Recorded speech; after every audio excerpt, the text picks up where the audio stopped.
पंचतंत्र कथा।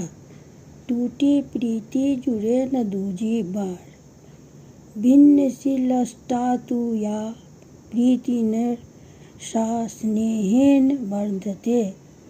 एक बार टूटकर जुड़ी हुई प्रीति कभी स्थिर नहीं रह सकती। एक स्थान पर हरिदत्त नाम का ब्राह्मण रहता था।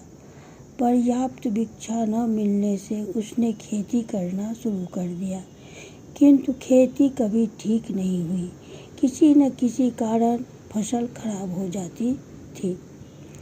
गर्मियों के दिनों में एक दिन वह अपने खेत में वृक्ष की छाया के नीचे लेटा हुआ था कि उसने पास ही एक बिल पर फन फैलाकर बैठे भयंकर सांप को देखा।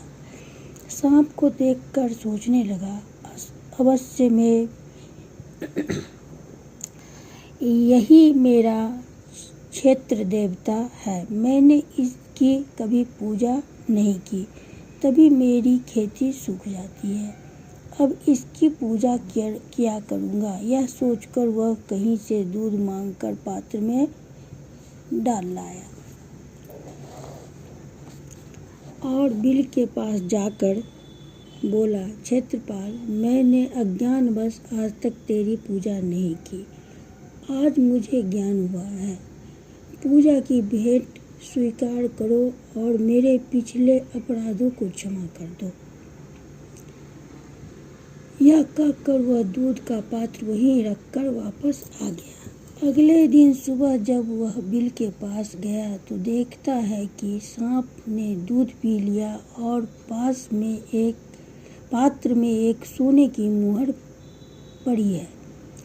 दूसरे दिन भी ब्राह्मण ने जिस पात्र में दूध रखा था उसी में सोने की मुहर पड़ी मिली। इसके बाद प्रतिदिन उसे दूध के बदले सोने की मुहर मिलने लगी।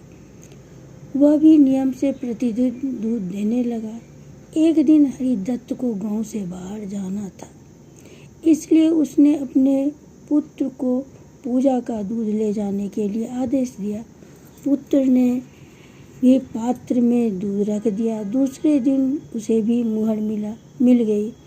तब वह सोचने लगा, इस बल्मीक में सोने की मुहर का खजाना छिपा हुआ है।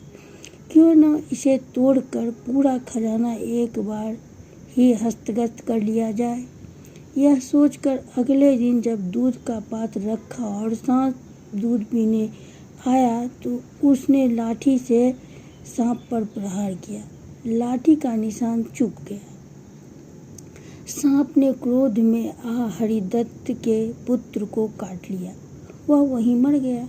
दूसरे दिन जब हरिदत्त वापस आया तो सज्जनों से पुत्र मृत्यु का सब वृतांत सुनकर बोला, पुत्र ने अपने किए का फल पाया। जो व्यक्ति अपने शरण में आए जीवों पर दया नहीं करता, उसके बने बनाए काम बिगड़ जाते हैं। जैसे पद्मशर में हंसों का काम बिगड़ गया। सज्जनों ने पूछा, कैसे? हरिदत्त ने तब हंसों की अगली कथा सुनाई।